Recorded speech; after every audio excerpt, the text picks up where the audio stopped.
Hola a todos y todas, mi nombre es Liliana Britos y en este seminario nos vamos a ocupar de los antiinflamatorios no esteroideos. Este grupo de fármacos es conocido como AINE. Este grupo de fármacos, de estructura química muy variada, tiene efectos terapéuticos analgésicos, antipiréticos, antiinflamatorios y antiagregantes, como consecuencia de inhibir la enzima ciclooxigenasa en sus dos isoformas, impidiendo de esta manera la síntesis de prostaglandinas. Es un grupo ampliamente utilizado en la población mundial, no solamente por la prescripción médica, sino también por automedicación. Sus efectos adversos, muchas veces graves, requieren la internación, generando esto un aumento del gasto en la salud tanto pública como privada. Ustedes recordarán que ante la injuria celular se estimula la fosfolipasa A2, que es la enzima que degrada los fosfolípidos de la membrana plasmática, liberando ácido araquidónico. El ácido araquidónico es el sustrato de otras enzimas como la ciclooxigenasa y la lipooxigenasa. De la ciclooxigenasa depende la síntesis de prostanoides, que son las prostaciclinas, prostaglandinas y tromboxano A2. Estos compuestos son fundamentales en funciones fisiológicas que mantienen la homeostasis del organismo. De la lipooxigenasa depende toda la cascada de los leucotrienos que tienen importancia en todas las reacciones de hipersensibilidad y de alergia. Nosotros vamos a estudiar fundamentalmente al grupo de los AINES que inhibe a la ciclooxigenasa. Sabemos de que hay dos isoformas conocidas de la ciclooxigenasa, la tipo 1, constitutiva, que se encuentra en la mayoría de las células del organismo, y un tipo 2, constitutiva, en órganos como el sistema nervioso central, el riñón y el hueso, y una COX-2 inducible por los procesos patológicos, con síntesis de prostaglandinas que van a ser proinflamatorias, que son liberadas ante el estímulo doloroso, ante la fiebre o la inflamación, o sea que son las que intervienen en los procesos fisiopatológicos. Los efectos fisiológicos de los prostanoides dependen de la activación de receptores específicos en la membrana plasmática, y esto trae como consecuencia la liberación de segundos mensajeros. Los receptores pueden estar acoplados a proteínas GS, GI o GQ. Ustedes van a ver los distintos subtipos de receptores que van a ser activados por los distintos ligandos derivados de los prostanoides, y van a ver que dependiendo si activan el receptor que como segundo mensajero va a tener la cascada del IP3 da calcio, van a tener acción sobre el tono del músculo liso, como así también sobre la agregación plaquetaria, ¿sí? Tanto en el tono del músculo liso como en la agregación plaquetaria. En cambio, los que tienen como segundo mensajero el aumento del AMP cíclico no van a tener acción sobre el tono del músculo liso, ni tampoco acción sobre la agregación plaquetaria. A nivel de la coagulación, actúan como antiagregantes a nivel de las plaquetas por intermedio del tromboxano A2 y de la prostaglandina E2, como antiagregantes por intermedio de la prostaciclina.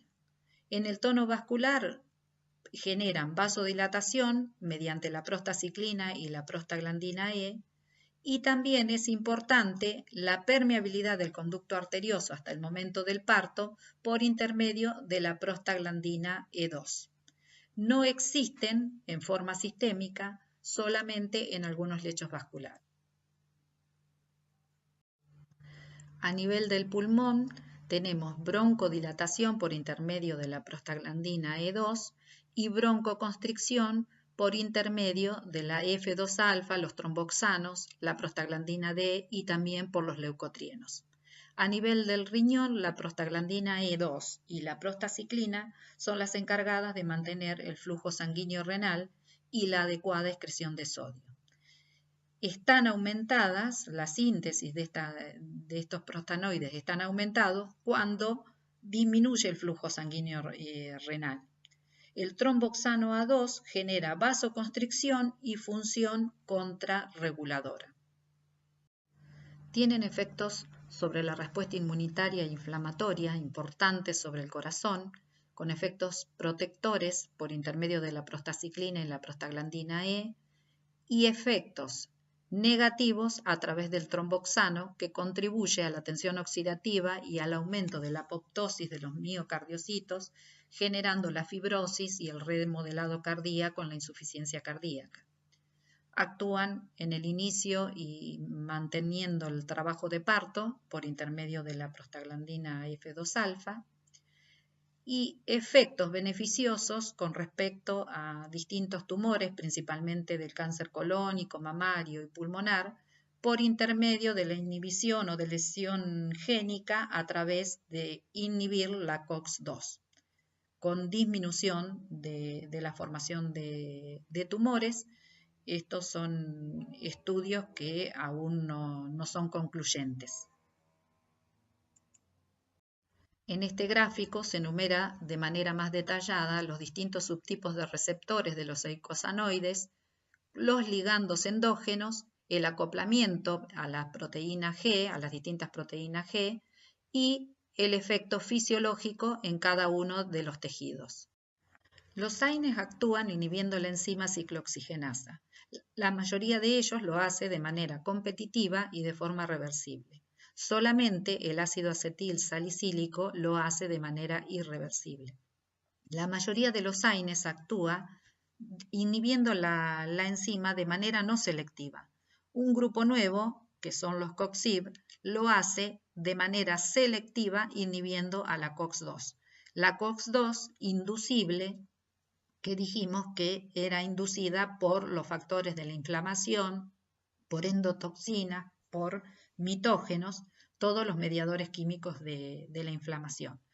Pero tengamos en cuenta que también hay una COX-2 constitutiva que se encuentra en órganos fundamentales como el sistema nervioso central, como el riñón, que al ser inhibida van a ser inhibidas funciones que son vitales para el organismo, generando efectos adversos severos, fundamentalmente a nivel cardiovascular.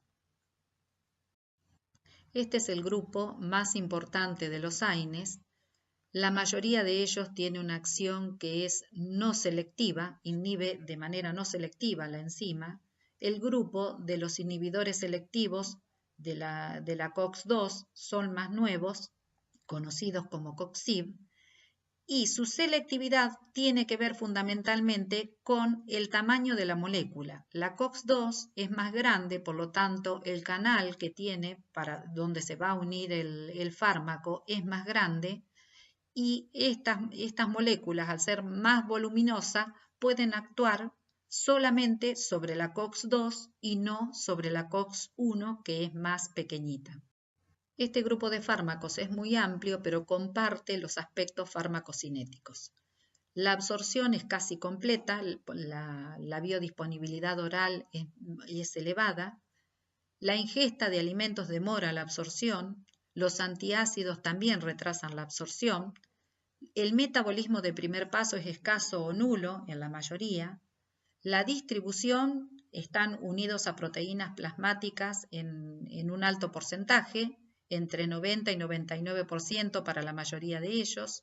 Algunos tienen un volumen de distribución más elevado, con ingreso a la sinovial y al sistema nervioso central. La eliminación es renal, con el mecanismo, como dijimos, que son ácidos en su mayoría, utilizan el mecanismo de secreción de los ácidos, y la gran diferencia farmacocinética entre ellos es la vida media. Así que este va a ser el parámetro para tener en cuenta, y fundamentalmente porque los de vida media más corta serían los que tienen mayor seguridad al inhibir durante menor tiempo la citoprotección, fundamentalmente a nivel gástrico, disminuyen los efectos adversos gastrolesivos. Tienen importantes interacciones farmacológicas, principalmente con otros AINES donde potencian los efectos adversos, con los glucocorticoides, con mayor lesión a nivel gastrolesivo fundamentalmente. En este caso, tener en cuenta que hay que administrar un inhibidor de la bomba de protones, como el omeprazol, con los anticoagulantes, como la warfarina, mayor posibilidad de hemorragias. Esto fundamentalmente tiene que ver con la alta unión a proteínas que tienen los AINES y por lo tanto pueden desplazar a otros fármacos y aumentar las concentraciones plasmáticas, fundamentalmente de riesgo, los fármacos que tengan un rango terapéutico estrecho, porque los efectos tóxicos van a ser más elevados. Tener en cuenta en los pacientes hipertensos que los AINES van a disminuir el efecto antihipertensivo, fundamentalmente de los IECAS y también de los diuréticos. Los AINES son buenos analgésicos en dolores leves y moderados. Actúan inhibiendo la síntesis de las prostaglandinas, que son las que sensibilizan a los nociceptores y potencian la percepción del dolor. Se usan en la cefalea, en los dolores de muela, en los dolores musculoesqueléticos en general y también en el dolor el dolor menstrual, en las dismenorreas, que es el único dolor visceral sobre el que actúa con eficacia. La fiebre es un mecanismo de defensa que se genera como respuesta a la infección, al daño tisular, a la inflamación. Se liberan una serie de sustancias, de citoquinas que actúan como pirógenos endógenos. Estos pirógenos actúan a nivel del centro termorregulador del hipotálamo, liberando otras sustancias que pueden ser las ceramidas, que a su vez generan una segunda fase mediada por la inducción coordinada de COX y la formación de prostaglandina E2. La prostaglandina E2 atraviesa la barrera hematoencefálica y actuando sobre sus receptores en las neuronas termosensibles, activa el hipotálamo elevando la temperatura y rompiendo de esta manera el equilibrio entre la generación de calor y la disminución de calor. Los AINES inhiben esta respuesta al inhibir la ciclooxigenasa y por lo tanto inhiben la síntesis de la prostaglandina. Las prostaglandinas son mediadores de la inflamación. Tanto la prostaglandina E2 como la prostaciclina aumentan la sensibilidad de los nociceptores y potencian la percepción del dolor. Los AINES aportan su beneficio fundamentalmente en la fase aguda de la inflamación, donde lo que predomina es la vasodilatación local transitoria generada por estas prostaglandinas. Esta clasificación agrupa a los AINES según su estructura química. Vemos que la mayoría de ellos son ácidos. También los agrupa por la selectividad a la COX, a las isoformas de la COX, los más selectivos, en azul los más selectivos de la COX-1, en el medio los no selectivos y en el margen derecho tenemos los más selectivos de COX-2, que por otro lado los tenemos anotados en color rojo, todos los selectivos de la COX-2. Y los agrupa también según su vida media plasmática. Los de vida media corta, menores a 10 horas, y de vida media prolongada, mayores de 10 horas. Esto es importante y tiene que ver con los efectos adversos. Los de vida media más corta tienen menores efectos adversos porque estarían inhibiendo durante menor tiempo las prostaglandinas que en el grupo con mayor predilección por la COX-1 está la aspirina, que es uno de los fármacos más antiguos y más estudiado. Inhibe de manera irreversible por acetilación a la COX-1 y es de utilidad en dosis bajas como antiagregante porque inhibe a la COX-1 intraplaquetaria y a esas dosis no tiene los efectos adversos de la inhibición de la COX-1 constitutiva y tiene un efecto antiagregante que dura toda la vida de la plaqueta, aproximadamente una semana. Tiene una buena absorción oral, depende del pH del medio, recordemos que este es un fármaco ácido. Tiene una buena absorción por difusión pasiva y la presencia de alimentos la retrasa. Por vía parenteral es irritante, solamente está la presentación de salicilato de lisina que se usa en el infarto agudo de miocardio. Tiene acción tópica, se utiliza para el tratamiento de verrugas, tiene una rápida y buena absorción a través de la piel y si el tratamiento es sobre superficies de la piel muy extensas puede presentar también intoxicación. Tiene una alta unión a proteínas plasmáticas de un 98% aproximadamente, sufre metabolismo hepático a través de esterasas y también de conjugación. La eliminación renal tiene una cinética de orden 0 en altas dosis por filtración, secreción y reabsorción utilizando el mecanismo de los ácidos. En la orina alcalina, más del 30% del fármaco ingerido puede eliminarse como salicilato libre, pero si la orina es ácida, solamente un 2%. La vida media en dosis antiagregantes es aproximadamente de 20 minutos, pero recuerden que el efecto dura toda la vida de la plaqueta, que es aproximadamente una semana. Y a dosis antiinflamatorias, la vida media es aproximadamente de 12 horas. Como dijimos, el mecanismo de acción antiagregante plaquetario del ácido acetilsalicílico es la inhibición irreversible de la COX-1 intraplaquetaria. Por eso, el efecto dura la vida media de la plaqueta, que es aproximadamente de una semana. Las dosis usuales están descritas entre 75 y 125 miligramos, pero van a ver que también la bibliografía habla de 75 a 325 miligramos. Tiene un efecto cardioprotector y es uno de los fármacos más estudiados en este aspecto. También se utiliza como antiinflamatorio y analgésico y en el tratamiento de la fiebre. No indicarlo en niños porque tienen mayor riesgo de enfermedad de Reye con daño cerebral y hepático que muchas veces es mortal. Los niños también tienen mayor probabilidad de tener una acidosis metabólica. Se lo utiliza, como dijimos, como queratolítico y también como queratoplástico porque a bajas concentraciones estimulan la regeneración cutánea, contraindicado en toda la patología digestiva, úlceras, erosiones gastrointestinales, en la colitis ulcerosa, en las alergias, en el asma, en los trastornos de la coagulación, en el daño hepático severo, en el embarazo, porque inhibe el inicio del trabajo de parto, generando además mayor sangrado, cierre del conducto arterioso en el bebé y sangrados en el bebé tanto a nivel cerebral como pulmonar fundamentalmente. Prohibido en los niños fundamentalmente porque la mayoría de los cuadros febriles de los niños está relacionado con infecciones virales, influenza o varicela, y estos aumentan el riesgo de la enfermedad de Reye generando una encefalopatía que muchas veces es mortal para el niño.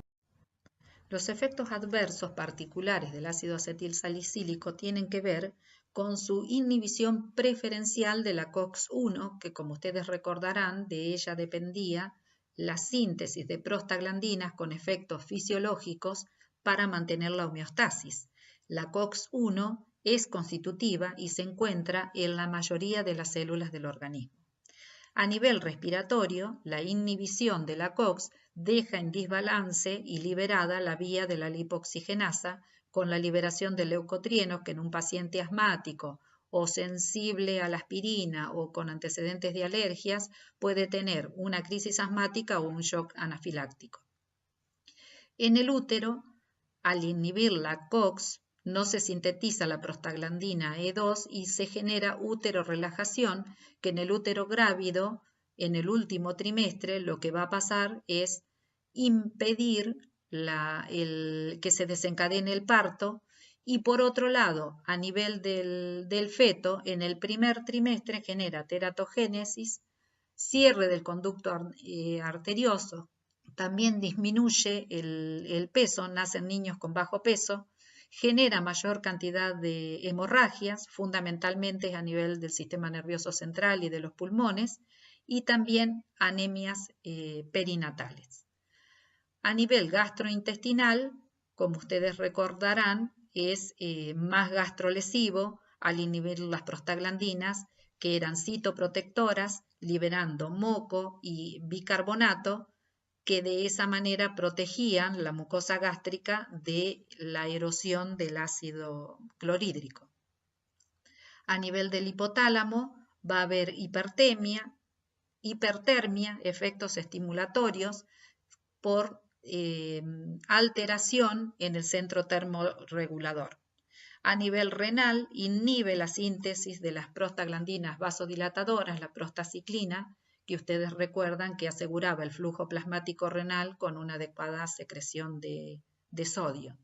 En el hígado, las dosis altas generan injuria hepática, hiperglucemia, uricosuria, bloquea el efecto de los úricos por competencia a nivel del mecanismo de secreción de los ácidos, y con dosis bajas puede disminuir la excreción del ácido úrico, aumentando los uratos en plasma. Y también podemos ver cómo tanto a dosis terapéuticas y aún más a dosis tóxicas produce alteraciones graves a nivel del sistema nervioso central, generando alteraciones en el centro respiratorio y produciendo alcalosis respiratoria con las dosis terapéuticas y alcalosis respiratoria descompensada con las dosis tóxicas.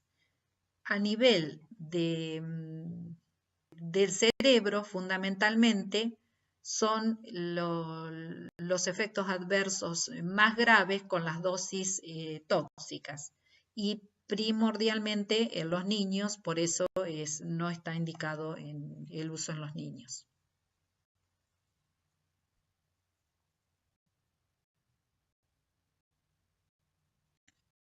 La indometacina comparte el mecanismo de acción de la aspirina, inhibiendo preferencialmente a la ciclooxigenasa 1. Tiene mayor potencia, se la utiliza en dolores moderados a severos, también tiene una acción antiagregante, tiene una buena biodisponibilidad oral, también existen presentaciones por vía intravenosa y en supositorios. La vida media es variable probablemente por el circuito enterohepático. Alcanza buenas concentraciones en el líquido sinovial, aproximadamente al cabo de 5 horas tiene las mismas concentraciones que en el plasma. Por eso es de utilidad en los dolores y procesos inflamatorios osteoarticulares. Se la utiliza en la rigidez matutina de la patología de las artritis, también en el ataque agudo de gota, y también se la utiliza en el cierre del conducto arterioso en los recién nacidos. Los efectos adversos suelen ser graves, fundamentalmente a nivel gastrointestinal, por el mismo motivo que decíamos con la aspirina, que inhibe la ciclooxigenasa 1. El 25 a 50% de los pacientes suelen tener cefalea frontal, y muchos de ellos, alrededor de también de un 20-30% de los pacientes, no pueden continuar el tratamiento por los efectos adversos intolerantes. Genera también neutropenia y trombocitopenia, o sea, disminución de los neutrófilos y de las plaquetas. Contraindicada en la insuficiencia renal, en los antecedentes de úlcera gastrointestinal, y también en los trastornos de la coagulación, y en el embarazo y en la lactancia. El ketorolac también es un antagonista preferencial de la COX-1, es un potente analgésico con alta unión a las proteínas plasmáticas, con una vida media corta, está en administración por vía oral y también por vía intramuscular. Se lo utiliza en el dolor posoperatorio, en los dolores odontológicos y también en las cefaleas y en las conjuntivitis alérgicas. Es un fármaco que no se recomienda asociarlo con otros AINES porque potencia sus efectos adversos, fundamentalmente a nivel gastrointestinal, y no se recomienda su uso por más de 5 días por esta. Dentro del grupo de los no selectivos está incluido el paracetamol. Si bien no reúne las características del resto de los AINES porque no es antiinflamatorio, el paracetamol es un excelente analgésico y antipirético y de uso en pediatría fundamentalmente por su seguridad. Se absorbe perfectamente por vía oral, tiene una vida media corta y el metabolismo es a nivel hepático, conjugándose principalmente con el ácido glucurónico a las dosis habituales. La dificultad es con la sobredosis o la intoxicación, con dosis por encima de 4 gramos en los pacientes alcohólicos se puede generar necrosis hepática. El problema es porque se satura el glutatión y entonces el paracetamol empieza a ser metabolizado por las oxidasas de función mixta. Esto acumula un metabolito tóxico que es el NAPQI y genera lesión y necrosis tanto en el hígado como en los túbulos renales. Se repone, el glutatión se repone con N-acetilcisteína y en el caso de sobredosis o de intoxicación, si está dentro de las 4 horas de la ingestión, también se puede administrar carbón activado para impedir la absorción del fármaco. El ibuprofeno es un derivado del ácido propiónico, tiene igual potencia que la aspirina, es un excelente analgésico, antipirético y antiinflamatorio. No existen diferencias en su eficacia con otros AINES de su grupo y como presenta menores efectos adversos, es el fármaco de elección como analgésico y como antiinflamatorio. Es útil también en el tratamiento de la artritis reumatoidea, en la osteoartritis anquilosante y el naproxeno es no selectivo de la COX-1, es excelente analgésico y antiinflamatorio, útil en las enfermedades reumáticas, principalmente la artritis juvenil y la gota aguda. Hay presentaciones por vía oral y por vía intrarrectal. Por vía oral se absorbe completamente, tiene una vida media larga de 14 horas. Hay que ajustar la dosis en los adultos principalmente porque por la función renal deteriorada, la vida media suele hacerse mucho mayor. Tiene una alta unión a proteína, se elimina casi completamente por riñón, por eso es importante lo de ajustar la dosis en los ancianos. Disminuye el riesgo de infarto, según algunos estudios, tiene menor riesgo cardiovascular, aunque estos datos no son todavía concluyentes. El piroxicam es efectivo antiinflamatorio, tiene una vida media muy larga, con una alta unión a proteínas también, tiene un comienzo de acción lento, por eso no es de utilidad para el dolor agudo, tiene circulación enterohepática y los efectos adversos son muy graves, principalmente a nivel gastrointestinal, con mayor riesgo de hemorragia digestiva. Tener especial precaución en los adultos mayores, porque es en ellos donde los efectos adversos estos gastrolesivos son más importantes. La dipirona es un fármaco muy controvertido, fue retirado en Estados Unidos en 1977 por los efectos adversos hematológicos. En Argentina se sigue usando, no produce más muertes que los otros AINES, pero sí agranulocitosis, pero en una baja frecuencia, en menos de 1 millón de personas. Siempre hay que evaluar el riesgo y beneficio del uso de esta droga. La realidad es que en nuestro país se usa y se usa en pediatría. Hasta 2014 no teníamos por vía endovenosa paracetamol. Así que la droga de elección para usar por vía endovenosa en los pacientes internados pediátricos era la dipirona, incluido en neonatología. Tiene poco efecto antiinflamatorio, es un excelente antipirético. Atraviesa la barrera hematoencefálica, es un fármaco básico y las indicaciones fundamentalmente como antipirético en general. El diclofenac pertenece al grupo de inhibidores preferenciales de la COX-2. Es uno de los AINES más utilizados en Europa, inhibe a la COX-1, pero también a la COX-2. Existen presentaciones por vía oral, intravenosa, en supositorios y también en colirio, que esto da la posibilidad de utilizarlo en las operaciones de catarata principalmente. Tiene una alta unión a proteínas plasmáticas, una vida media corta de 1 a 2 horas y un efecto de primer paso hepático que determina una biodisponibilidad oral de aproximadamente el 50%. Según algunos estudios, lo comparan con indometacina y aspirina, diciendo que tiene una mayor potencia analgésica y antiinflamatoria. Alcanza concentraciones en el líquido sinovial, lo cual explica la duración del efecto terapéutico, que es mucho mayor que su vida media plasmática. Se lo indica en la operación de cataratas en su presentación como colirio. Está disponible la sal potásica, que es importante para ser utilizada en los pacientes hipertensos para no interferir con el resto de los fármacos hipotensores. Está disponible en combinación con misoprostol, que es un análogo de la prostaglandina E1, para evitar los efectos adversos a nivel gastrointestinal. Como efectos adversos, el 20% son gastrointestinales y la elevación de las enzimas hepáticas aproximadamente en 8 semanas de su uso aparece esta alteración. El meloxicam tiene una selectividad preferencial por la ciclooxigenasa 2 mayor que el piroxicam, tiene una vida media muy larga, una biodisponibilidad de alrededor del 89%, eliminación hepática y renal, menores efectos adversos gastrointestinales, porque inhibe principalmente la COX-2, pero mantiene los riesgos en los pacientes con antecedentes cardiovasculares.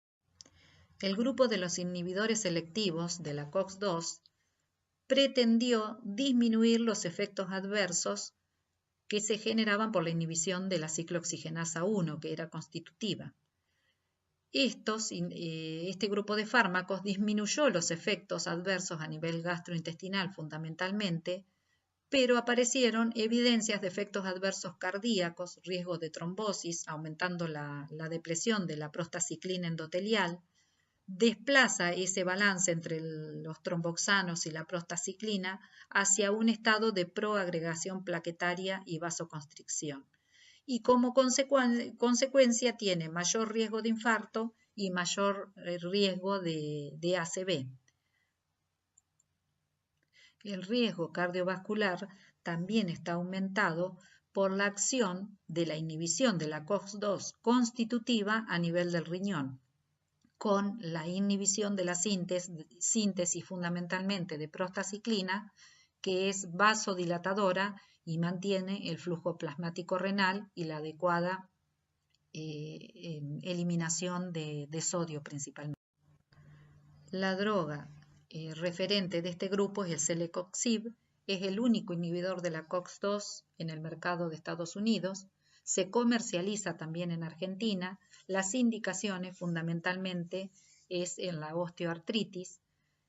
Dentro de los aspectos farmacocinéticos, la vida media es de 6 a 12 horas, tiene una alta unión a proteínas, sufre metabolismo hepático, hay que tener cuidado con las interacciones con otros fármacos que también utilicen el metabolismo del citocromo P450, tiene mayores efectos adversos cuando hay disfunción hepática por aumento de la concentración plasmática. En este caso hay que reducir la dosis, pero teniendo en cuenta también las interacciones, puede generar elevadas concentraciones plasmáticas de fármacos con rango terapéutico estrecho, aumentando así la toxicidad de otros fármacos también. Otros inhibidores selectivos de la COX-2, como el rofecoxib y valdecoxib, fueron retirados en todo el mundo por reacciones adversas cardiovasculares y renales. Ensayos clínicos controlados demostraron mayor número de infartos. En el caso del parecoxib, se usa en Alemania y en Australia, pero no fue aprobado en Estados Unidos ni en el Reino Unido, también por mayor riesgo cardiovascular. Etoricoxib es similar al rofecoxib, fue aprobado en el Reino Unido, no en Estados Unidos, pero se comercializa en la Argentina. Dentro de los aspectos farmacocinéticos, la vida media es prolongada de 20 a 36 horas y las indicaciones también es en la patología osteoarticular, en osteoartritis, artritis reumatoidea, la artritis gotosa aguda, el dolor posoperatorio y también en la dismenorrea primaria.